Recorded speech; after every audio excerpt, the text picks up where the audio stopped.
Hello everyone, let's learn and grow class में आप सभी का स्वागत है। इस वीडियो में हम डिस्कस करने वाले हैं 6th स्टैंडर्ड की हिस्ट्री का लेसन नंबर 10, इमारतें, चित्र तथा किताबें। और ये 6th स्टैंडर्ड की हिस्ट्री का लास्ट चैप्टर है। इसके बाद हिस्ट्री यहाँ पे ख़त्म हो जाएगी और फिर हम स्टार्ट करेंगे 7th स्टैंडर्ड की हिस्ट्री, जो कि सीटेट के लिए बहुत ज़्यादा इम्पॉर्टेंट है। तो चलिए स्टार्ट करते हैं और देखते हैं कि इस चैप्टर में हम क्या क्या पढ़ने वाले हैं। ठीक है, तो यहाँ पे एक बच्चा है मरुत्सामी। ठीक है, तो मरुत्सामी जो है वो बहुत ज़्यादा खुश है। क्योंकि उसका जो भाई है ना, उसको पहिएदार कुर्सी में बिठा कर कहाँ लेके जा रहा है, कुतुब मीनार दिखाने उसको लेके जाता है। ठीक है, और उसमें क्या है, प्रसिद्ध लौह स्तंभ है, वहाँ पर उसको लेके आया है। तो ये जो लौह स्तंभ है वो धूल भरे पथरीले रास्तों से रैंप के सहारे यहाँ तक आना काफ़ी मुश्किल था उसके लिए। तो वो क्या कर रहा है, इस अनुभव को मरुत्सामी जो है वो कभी भूल नहीं पा रहा है, क्योंकि कुतुब मीनार पहुँचने के लिए उसको बहुत ज़्यादा स्ट्रगल करना पड़ा, धूल भरे रास्ते से जाना पड़ा, पथरीले रास्ते से जाना पड़ा, इसीलिए। ठीक है, चलिए आगे देखते हैं धातु विज्ञान। प्राचीन भारतीय धातु वैज्ञानिकों ने विश्व धातु विज्ञान के क्षेत्र में प्रमुख योगदान दिए हैं। ठीक है, और जो पुरातत्विक लोग जो हैं, जो खुदाई करते हैं, तो वहाँ पर दर्शाया है कि जो हड़प्पावासी थे वो क्या थे, कुशल शिल्पी थे। ठीक है, और उन्होंने तांबे के धातु कर्म की जानकारी थी। ठीक है, उन्होंने तांबे और टीन को मिलाकर कांसा भी बनाया था, जहाँ पर हड़प्पावासी कांस्य युग से जुड़े हुए थे। ठीक है, ये क्वेश्चन आया हुआ है कि कांस्य जो है वो किससे मिलकर बना हुआ है, तो आंसर क्या होगा, तांबा और टीन से मिलकर बनाया। किसने, हड़प्पावासियों ने बनाया था। ठीक है, वहीं उनके जो उत्तराधिकारी हैं वो लौह युग से संबंध थे उनका, जहाँ पर लौह का इस्तेमाल ज़्यादा होता था। और भारत जो है वो अत्यंत विकसित किस्म के लोहे का निर्माण करता था, खोटा लोहा, पिटवा लोहा एंड ढलवा लोहा।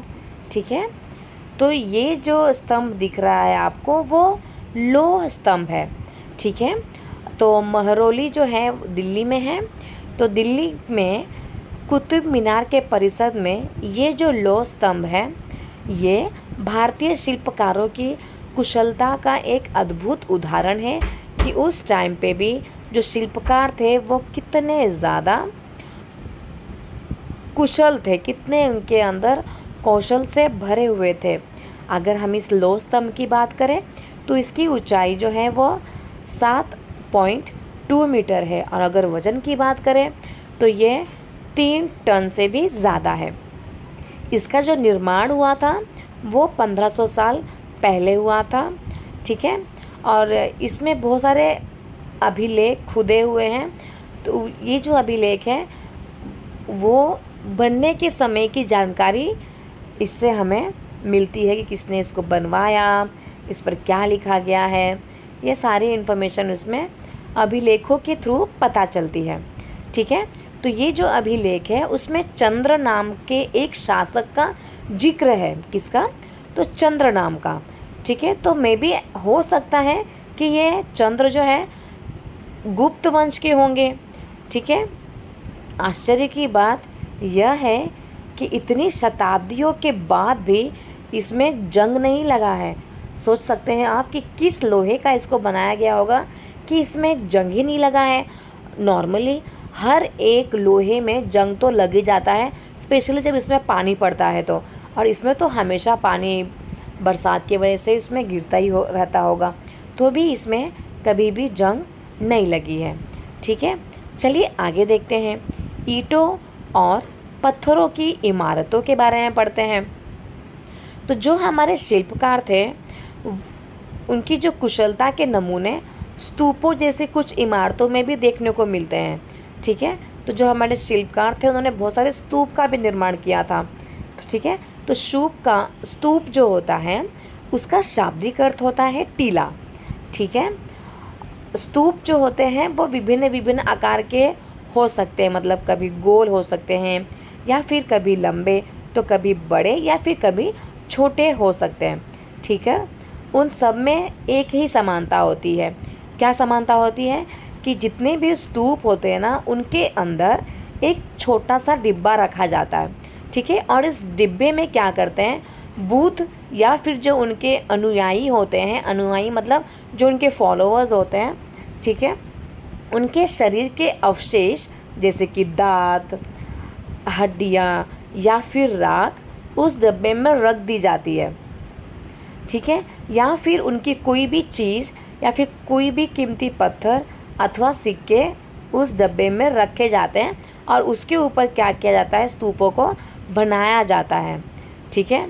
जिसे क्या कहते हैं, धातु मंजूषा कहते हैं। क्या कहते हैं, धातु मंजूषा। मतलब कि एक डब्बे में क्या रखेंगे, या तो उसका दांत, या तो उनकी राख, ठीक है, या तो फिर उनके कोई कीमती सामान, या तो उनके कोई सिक्के, इसको रखा जाता है। जैसे क्या कहा जाता है, धातु मंजूषा कहते हैं। ठीक है। तो प्रारंभिक स्तूप जो हैं वो धातु मंजूषा के ऊपर रखा मिट्टी का एक टीला होता था। ठीक है। पहले के जो स्तूप होते थे वो धातु मंजूषा के ऊपर रखते थे, उसको मिट्टी का एक टीला बनाते थे। मतलब पहले क्या रहेगा, या तो उनके दांत वगैरह की जो चीज़ें होंगी वो, और फिर उसके ऊपर स्तूप को बनाया जाता था। ठीक है। बाद में क्या किया गया, टीले को ईंटों से ढक दिया गया और इसके बाद थोड़ा सा और बदलाव आया, और बदलाव ये आया कि उसके ऊपर गुंबदनुमा ढांचे को तराशा गया। ठीक है। और उसको पत्थरों से ढक दिया गया। तो आप जितने भी स्तूप देखोगे ना, सब में थोड़े से क्या मिलेंगे आपको, गुंबद मिलेंगे। ठीक है। चलिए आगे देखते हैं।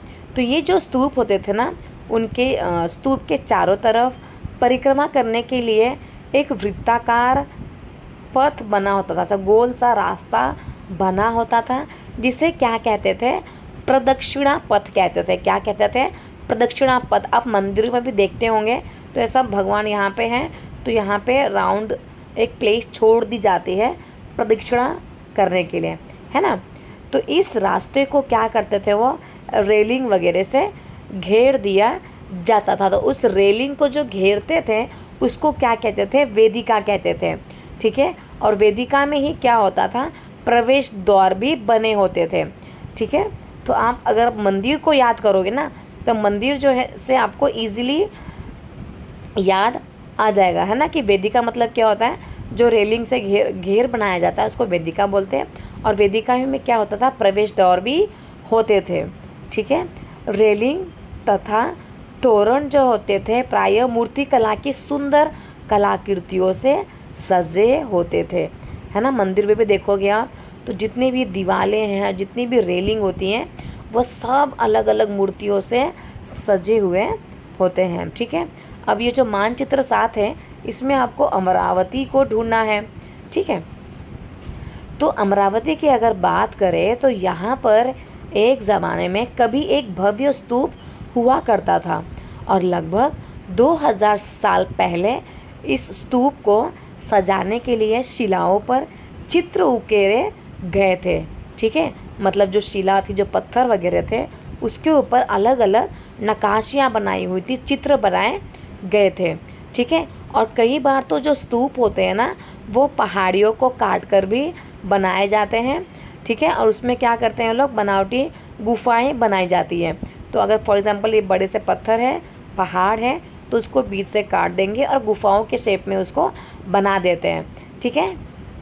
तो इस तरह की बहुत सारी गुफाओं को मूर्तियों तथा चित्रों द्वारा सजाया जाता था। आपने अगर कोई भी गुफा देखोगे ना,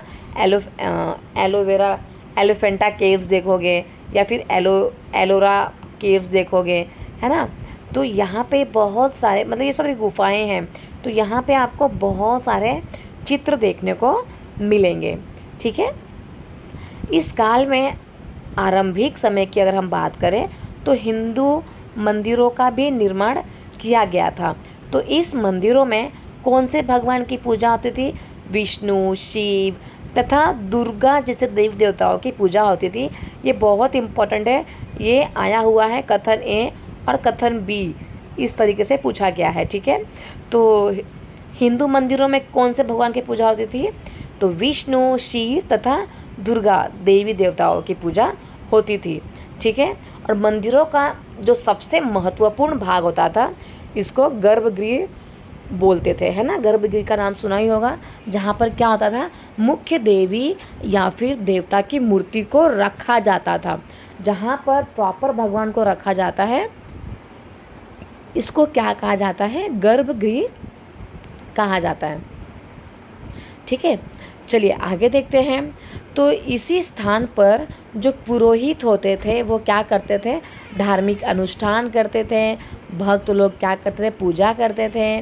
और अक्सर गर्भगृह होते थे, उसको बहुत एक पवित्र स्थान के रूप में दिखाने के लिए उसको क्या किया करते थे ये लोग? भीतर गांव जैसे कि मंदिरों में उसके ऊपर काफ़ी ऊंचाई तक निर्माण किया जाता था, जिसे क्या कहते हैं? शिखर कहते हैं। फॉर एग्ज़ाम्पल, यहाँ पे मैंने भगवान जी की मूर्ति बिठाई दी, तो यहाँ पे भगवान जी की मूर्ति है, तो इसको क्या बोलेंगे हम? गर्भगृह। अब ये गर्भगृह को ज़्यादा इम्पोर्टेंस देने के लिए क्या करेंगे? इसके ऊपर बहुत ऊंची शिखर बना देंगे। ठीक है, तो इसको क्या कहते हैं? शिखर कहा जाता है। ठीक है, तो शिखर निर्माण का जो काम होता था बहुत सावधानी से, और इसको योजना बनानी पड़ती थी करने के लिए, क्योंकि बहुत ऊंचाइयों तक उसको करना पड़ता था। ठीक है, मंदिरों में मंडप नाम की भी एक जगह होती थी, जहाँ पर क्या होते थे? सभी लोग इकट्ठा होते थे और वहाँ पे डिस्कशन होता था। ठीक है, चलिए आगे देखते हैं। इसके अलावा अगर आप मानचित्र 7 में देखोगे तो आपको महाबलीपुरम और ऐहोल ये 2 जगह मिलेंगी।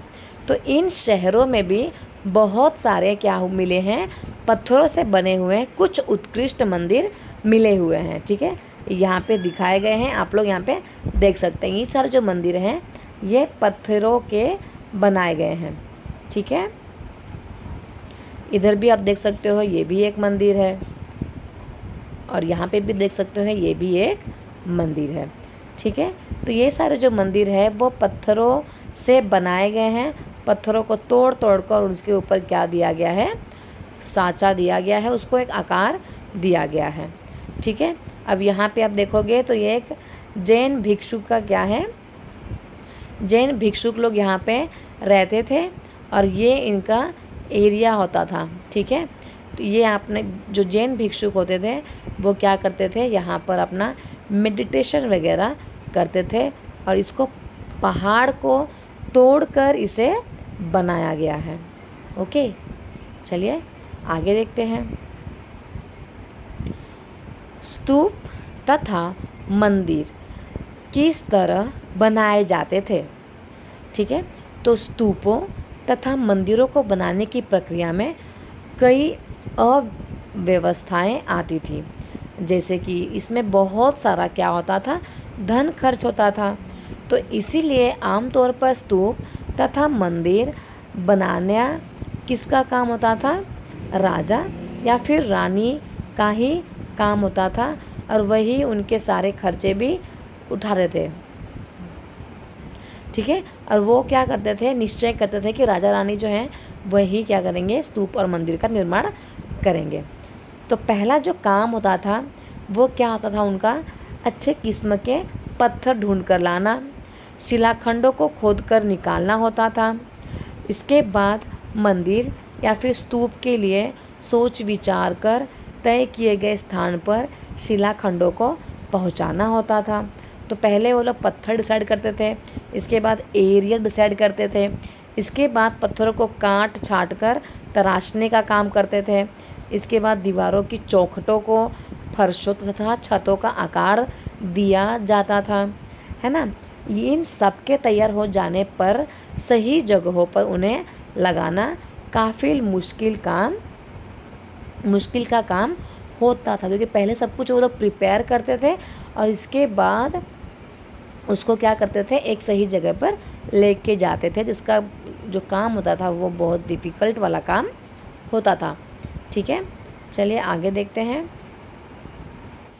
इस तरह के शानदार ढांचों का निर्माण करने वाले जो शिल्पकार होते थे, उनका सारा खर्चा जो होता था वो राजा रानी ही देते थे। मंदिर बनाने के लिए जितना भी खर्चा होता था वो राजा रानी देते थे। इसके अलावा स्तूपों और मंदिरों में जो आने वाले भक्त होते थे वो क्या करते थे, अपने साथ में बहुत सारे उपहार लेके आते थे। इनमें उनसे क्या करते थे, इमारत की सजावट की जाती थी। जैसे कि हाथी का दांत करने वाले जो श्रमिकों के संघ होते थे, संघ ने सांची के एक अलंकृत प्रवेश द्वार को बनाने का खर्चा दिया था, है ना। प्रवेश द्वार मतलब कि तोरण बनाने का खर्चा दिया था। इसके अलावा सजावट के लिए पैसे देने वाले बहुत सारे लोग हैं, जैसे कि व्यापारी, कृषक, माला बनाने वाले लोग, इत्र बनाने वाले लोग, लोहार, सोनार तथा बहुत सारे स्त्री पुरुष भी शामिल थे। ठीक है, और इन सबके जो नाम हैं वो खम्भों, रेलिंग तथा दीवारों पे खुदे हुए हैं। ठीक है, तो इसलिए जब भी ऐसी जगह पे जाओ तो इन लोगों को याद रखना कि इस इमारतों को बनाने में कितने सारे लोगों का सहयोग है। नेक्स्ट टॉपिक है हमारा चित्रकला। तो चित्रकला जो है, अगर आप मानचित्र 7 में देखेंगे तो उसमें अजंता आपको ढूंढना है। ठीक है, और ये वह जगह है जहाँ के पहाड़ों में सैकड़ों सालों के दौरान कई गुफाएं खोदी गई हैं। ठीक है, और इनमें से जो ज़्यादातर पहाड़ों को खोदा गया वो किसके लिए खोदा गया, ज़्यादातर जो है वो बुद्ध भिक्षुओं के लिए बनाया गया था, जिसे क्या कहा जाता है, विहार कहा जाता है। जहाँ पर बुद्ध भिक्षु लोग रहते हैं उसको क्या बोलते हैं, बुद्ध विहार बोलते हैं। ठीक है, और इनमें से कुछ को चित्रों द्वारा सजाया भी गया था। ठीक है, यहाँ पर इनके कुछ उदाहरण भी दिए गए हैं। देखो यहाँ पे देख सकते हो कि ये अजंता का एक डायग्राम है, देखो यहाँ पे। तो ठीक है, तो इसको क्या किया गया है, बनाया गया है। तो गुफाओं में क्या करते थे, अलग अलग चित्र वगैरह भी बनाते थे। ठीक है, गुफाओं के अंदर अंधेरा होने की वजह से वो क्या करते थे, जितने भी उनको चित्र बनाने होते थे वो मशालों की रोशनी से बनाए गए थे। ठीक है, और इन चित्र में जो रंग भरे गए हैं वो 1500 साल भी क्या है, बहुत ज़्यादा चमकदार है। और इसमें जो कलर्स का इस्तेमाल हुआ है, रंगों का इस्तेमाल किया गया है, वो पौधों से निकाला गया है और खनिजों से बनाए गए थे। ठीक है, और इन महान कृतियों को बनाने वाले जो कलाकार हैं वो कैसे हैं, अज्ञात है। इनके बारे में कोई भी इन्फॉर्मेशन नहीं है कि वो कहाँ के थे, कौन से डायनेस्टी के थे। ठीक है, चलिए देखते हैं अब पुस्तकों की दुनिया। ठीक है, ये पुस्तकों की दुनिया क्या है, पुस्तक जो है वो हमें कौन से नॉलेज देते हैं। तो अगर हम इस युग की बात करें तो बहुत सारे प्रसिद्ध महाकाव्यों की रचना इसमें की गई थी। ठीक है, और इसमें उत्कृष्ट रचनाओं में स्त्री और पुरुषों की वीर गाथाएँ थी और देवी देवताओं से जुड़ी हुई बहुत सारी कथाएं भी थी। ठीक है, 1800 साल पहले एक प्रसिद्ध तमिल महाकाव्य है जिसका नाम है सिलप्पदिकारम। ठीक है, सिलप्पदिकारम की रचना किसने की थी, इलांगो नामक एक कवि ने की थी। ठीक है, महाकाव्य का नाम क्या है, सिलप्पदिकारम, और जिसने इसकी रचना की इसका नाम क्या है, इलांगो। ठीक है, इसमें कोवलन नाम के एक व्यापारी की कहानी है। इसमें किसकी कहानी है, कोवलन नाम के एक कहानी है, व्यापारी की कहानी है। वो कहाँ रहता था, पुहार में रहता था। उसकी एक पत्नी भी थी जिसका नाम था कनंगी। ठीक है, तो कनंगी की उपेक्षा कर वो एक नर्तकी माधवी से प्रेम करने लगा। ठीक है, पत्नी होने के बावजूद भी उसे एक दूसरी औरत से क्या हो गया, प्रेम हो गया। बाद में वो दोनों क्या करते हैं, कनंगी जो है, कनंगी को छोड़कर वो कहाँ चला जाता है, मदुरई चला आता है। मतलब कि जो कोवलन है और जो माधवी है वो कहाँ आ जाते हैं, मदुरई आ जाते हैं। वहाँ पे किसका राज होता है, पांडे, जो पांडे है, पांड्या लोग, उनका राज होता है। तो उनके जो राज दरबारी के जो लोग हैं वो क्या करते हैं, कोवलन के ऊपर चोरी का झूठा आरोप लगा देते हैं, जिसके वजह से जो पांडे राजा है वो क्या करते हैं, कोवलम को प्राणदंड का पनिशमेंट सुना देते हैं कि उसे प्राणदंड मिलेगा। जो कनगी है वो उससे अभी भी बहुत ज़्यादा प्रेम करती थी और इस अन्याय के कारण वो बहुत ज़्यादा दुखी भी थी, और जिसके वजह से उसने क्या किया, मदुरई शहर का विनाश कर डाला था। ठीक है, अब यहाँ पे ना जो कनंगी है उसका दुख का वर्णन किया गया है। ठीक है, तो ये जो वर्णन है वो कहाँ से लिया गया है, जो महाकाव्य है सिलप्पदिकारम से लिया गया है। और यहाँ पे कनंगी के दुख को बताया गया है, ओ मेरा दुख तो देखो, तुम मुझे सातवाना तक नहीं दे सकते हो। क्या यही है कि विशुद्ध सोने से भी सुंदर तुम्हारा शरीर बिना धूल से सना यूं ही पड़ा है। यह कहाँ का न्याय है कि गोधूली की इस स्वर्णिम आभा में फूल माला से ढके सुंदर वृक्ष स्थल वाले तुम जमीन पर गिरे पड़े हो। मैं अकेली हूँ, असहाय हूँ और हताश होकर खड़ी हूँ। क्या ईश्वर नहीं है? क्या इस देश में ईश्वर नहीं है? पर क्या उस स्थान पर ईश्वर रह सकते हैं जहाँ के राजा की तलवार एक निर्दोष की प्राण लेती है? क्या ईश्वर नहीं है? क्या ईश्वर नहीं है? ये है कनंगी के दुख का वर्णन, है ना, कि कैसे बोल रही है कि कैसा शहर है जहाँ पर इंसाफ नहीं मिलता, राजा खुद अन्याय कर रहा है। ऐसे देश में तो भगवान भी नहीं रह सकता, इंसान तो दूर की बात है। ठीक है, चलिए आगे देखते हैं। अब एक और महाकाव्य है, तमिल का एक और महाकाव्य है। ठीक है, इसका नाम है मणिमेय खलई। ठीक है, मणिमेय खलई। इसका जो लिखावट है उसको 1400 साल पहले लिखा गया था। किसने लिखा? सत्तनार द्वारा लिखा गया। किसने लिखा? सत्तनार द्वारा लिखा गया था। इसमें क्या स्टोरी है? कोवलम तथा माधवी की बेटी की कहानी है। ठीक है, और यहाँ पे हमने क्या पढ़ा था? कोवलम और कन्नगी की स्टोरी थी। यहाँ पे कोवलम और माधवी की बेटी की कहानी है। ठीक है, और ये जो रचनाएं हैं वो कई सदियों पहले ही खो गई थी। ये स्टोरी पहले नहीं थी, बट इसकी कुछ पांडुलिपियाँ हमको दोबारा मिली है 100 साल पहले। तो इसको क्या किया जा रहा है, वापस से दोबारा महाकाव्य के रूप में लिखा जा रहा है। ठीक है, बहुत सारे लेखक भी हैं जैसे कि कालिदास, है ना। तो कालिदास के बारे में हम लोग ने चैप्टर 9 में पढ़ा था। वो संस्कृत में सब कुछ लिखते थे, महाकाव्य वगैरह संस्कृत में लिखते थे। देखो हमारा एक और महाकाव्य है महाभारता, है ना। कितना कुछ लिखा हुआ है उसके अंदर, कितनी मोटी बुक है वो। चलिए देखते हैं नेक्स्ट टॉपिक, पुरानी कहानियों का संकलन तथा आरक्षण। तो हिंदू धर्म से जुड़ी हुई कई कहानियाँ जो बहुत पहले से ही प्रचलित थी और सारी इसी काल में लिखी गई है। ठीक है, जिससे हम क्या कहते हैं, पुराण कहते हैं, और ये पुराण में भी शामिल है। पुराण का शाब्दिक अर्थ होता है प्राचीन। ठीक है, तो पुराणों में विष्णु, शिव, दुर्गा और पार्वती जैसे देवी देवताओं से जुड़ी हुई कहानियाँ लिखी हुई हैं। ठीक है, इसमें जो भी देवी देवताओं की पूजा की विधियाँ भी दी गई है। इसके अतिरिक्त इनमें संसार की सृष्टि तथा राजाओं के बारे में भी कहानियाँ लिखी हुई हैं। अधिकतर जो पुराण हैं वो सरल संस्कृत श्लोक में लिखे गए हैं ताकि जो भी आम आदमी है उसे सुन सके और समझ सके। ठीक है, और जो पुराण होते थे तो पुराणों का जो पाठ होता था वो पुजारी मंदिरों में किया करते थे और लोग उसे सुनने के लिए जाया करते थे।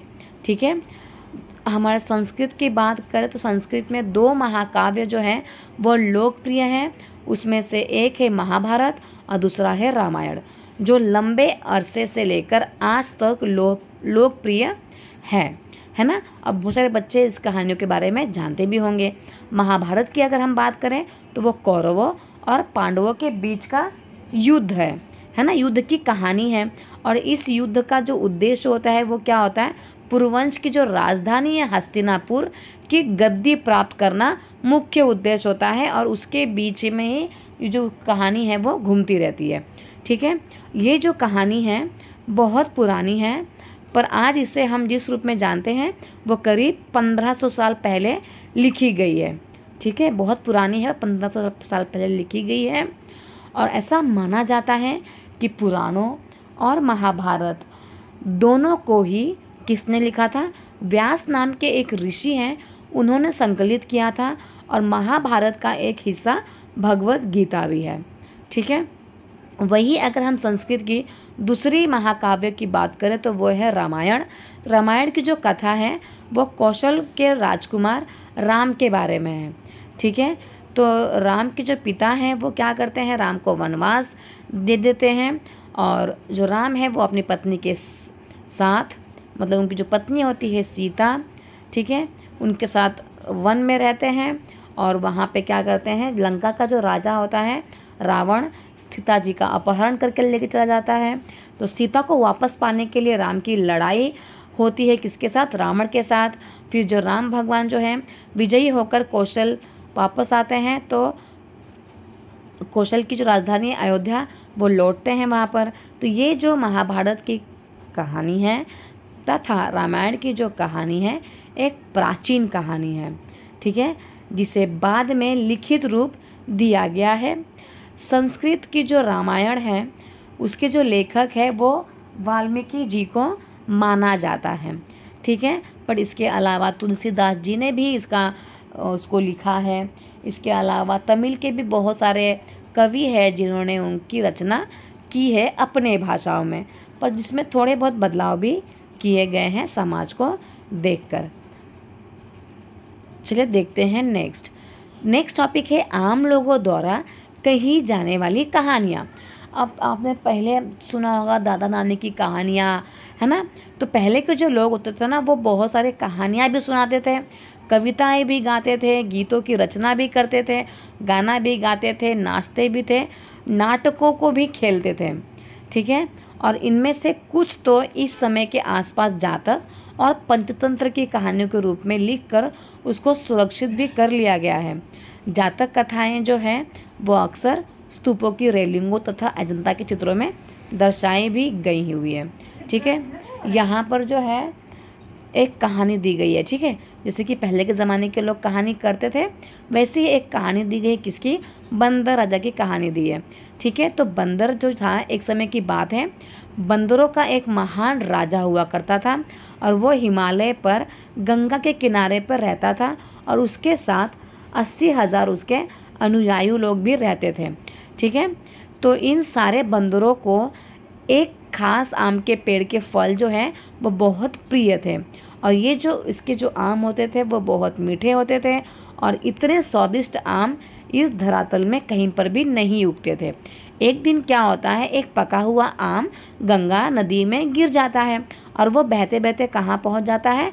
वाराणसी पर पहुँच जाता है। वाराणसी में उसी वक्त वहाँ के जो राजा होते हैं वो नदी में नहा रहे होते हैं, उनको वो आम मिलता है। उसे चख कर ना वो बहुत ज़्यादा हैरान हो जाते हैं। तो वो अपने जंगलों की जो देखभाल करते हैं उनको पूछते हैं कि क्या तुम इस आम के पेड़ को ढूंढ सकते हो कि नहीं। ठीक है, तो वो लोग क्या करते हैं, राजा को हिमालय के पहाड़ी पर लेके जाते हैं। तो वहाँ पहुंचकर राजा और उनके जो दरबारी होते हैं वो खूब आम खाते हैं और रात में राजा क्या देखते हैं कि बंदर भी तो पके हुए आम खा रहे हैं। तो राजा को ये देखकर ना बहुत बुरा लगता है कि बंदर कैसे आम खा सकता है। हाँ, तो राजा क्या सोचता है कि मैं इनको, राजा जो है उनको मार डालने का फैसला सुना देता है, जितने भी बंदर हैं उनको मार डालो। ठीक है, तो बंदरों के जो राजा होते हैं वो क्या करते हैं, अपनी प्रजा को बचाने के लिए एक योजना बनाते हैं। वो क्या करते हैं, आम के पेड़ की टहनी को, समझ लो यहाँ पे आम की पेड़ की टहनी है, ठीक है, तो उसको तोड़कर वो आपस में बांधकर नदी से एक पुल बनाते हैं। ठीक है, उसे एक छोर से लेकर दूसरे छोर तक लेके जाते हैं और तब तक पकड़े रहते हैं जब तक उनकी सारी प्रजा जो है वो नदी को पार नहीं कर लेती है। ठीक है, इस प्रयास में वो इतना थक जाते हैं कि मरणासन होकर गिर जाते हैं। राजा जो है वो सारी चीज़ों को देख रहे होते हैं। तो बंदर ने जो उनको बचाने की कोशिश की उससे वो बहुत ज़्यादा खुश हो जाते हैं। तो वो क्या सोचते हैं कि मैं बंदर को बचाऊंगा। तो उनको बंदर के बचाने की जो कोशिश है उसमें वो फेल हो जाते हैं। जो बंदर है उसकी मृत्यु हो जाती है। ठीक है, और मृत्यु होने के बाद जो राजा है उनको बहुत ज़्यादा शौक हुआ इस चीज़ से। राजा ने उन्हें पूरे सम्मान से उनको दफनाया। ठीक है। मध्य भारत में भरहूत के एक स्तूप से मिले एक पत्थर पर उकेरे गए चित्र से इसमें दिखाया गया है। ठीक है। ये देख सकते हो आप कि पेड़ के ऊपर कैसे बंदर लोग रहते थे, आराम को खाते थे। ठीक है। चलिए और भी कुछ कहानियाँ और किस्से हम सुनते हैं। विज्ञान की पुस्तकें। अब विज्ञान की पुस्तकों की बात करें तो विज्ञान में भी उस टाइम पे बहुत सारे खोज हो रही थी, है ना। तो इसी समय एक गणितज्ञ थे तथा खगोल शास्त्री थे जिनका नाम था आर्यभट्ट। आर्यभट्ट ने संस्कृत में किताब लिखी थी, उसका नाम था आर्यभट्टियम। ठीक है। आर्यभट्टियम। उसने क्या लिखा था कि दिन और जो रात होते हैं वह पृथ्वी की अपनी धुरी पर चक्कर काटने की वजह से होते हैं। ठीक है। जबकि लगता है कि रोज़ सूर्य निकलता है और डूबता है। ठीक है। मतलब कि हमको ऐसा लगता है कि दिन और रात होता है वो सूरज के ऊपर होता है, क्योंकि सूरज डूब रहा है और ढल जा रहा है, बट वो सूरज की वजह से नहीं, वो दिन और रात पृथ्वी जो है अपने ही प्लेस पे चक्कर लगाती थी, उसके वजह से होता था। इसकी खोज किसने की थी? आर्यभट्ट ने। इसके अलावा ग्रहण के बारे में भी उन्होंने अपने वैज्ञानिक तर्क दिए हैं। वृत्त की जो परिधि को ना, वृत्त को जो मापा जाता है उसको भी मापने की जो विधि है वो आर्यभट्ट ने ही बताई थी। ठीक है। इसके अलावा बहुत सारे गणितज्ञ थे, जैसे कि वराहमिहिर, ब्रह्मगुप्त, भास्कराचार्य, ये सारे गणितज्ञ एंड खगोलवेत्ता थे जिन्होंने बहुत सारे खोजें की हैं, है ना। अब यहाँ पे 2 खोजें और हुई हैं, एक है शून्य और एक है आयुर्वेद। तो शून्य की बात अगर हम करें तो अंकों का जो प्रयोग है बहुत पहले से ही हमारे यहाँ पे होता था, पर अब भारत के गणितज्ञों ने शून्य के लिए एक नए चिन्ह का आविष्कार किया है। और ये जो गिनती की यह पद्धति है ये अरबों द्वारा अपनाई गई तथा फिर यूरोप में भी ये फैल गई और आज ये पूरी दुनिया में प्रयोग की जाती है। वही अगर हम आयुर्वेद की बात करें तो आयुर्वेद जो है चिकित्सा विज्ञान की एक विख्यात पद्धति है जो प्राचीन भारत में विकसित हुई। प्राचीन भारत में आयुर्वेद के 2 प्रसिद्ध चिकित्सक थे। कितने थे? 2 प्रसिद्ध चिकित्सक थे, एक है चरक और दूसरे हैं सुश्रुत। ठीक है। तो चरक द्वारा रचित चरक संहिता, जिसमें औषधि शास्त्र का उल्लेख किया गया है, और सुश्रुत संहिता की बात करें तो इसमें शल्य चिकित्सा की विधियों का वर्णन किया गया है। ठीक है। तो ये जो चैप्टर है यहीं पे ख़त्म हो जाता है। बहुत ही इंटरेस्टिंग चैप्टर और बहुत ही इम्पॉर्टेंट भी है। तो 6 की हिस्ट्री यहाँ पे ख़त्म हो जाती है। मिलते हैं नेक्स्ट वीडियो में हम लोग 7 की हिस्ट्री स्टार्ट करेंगे। तो चैनल को सब्सक्राइब कर लीजिएगा, लाइक कमेंट शेयर भी ज़रूर कीजिएगा। Bye bye everyone, take care.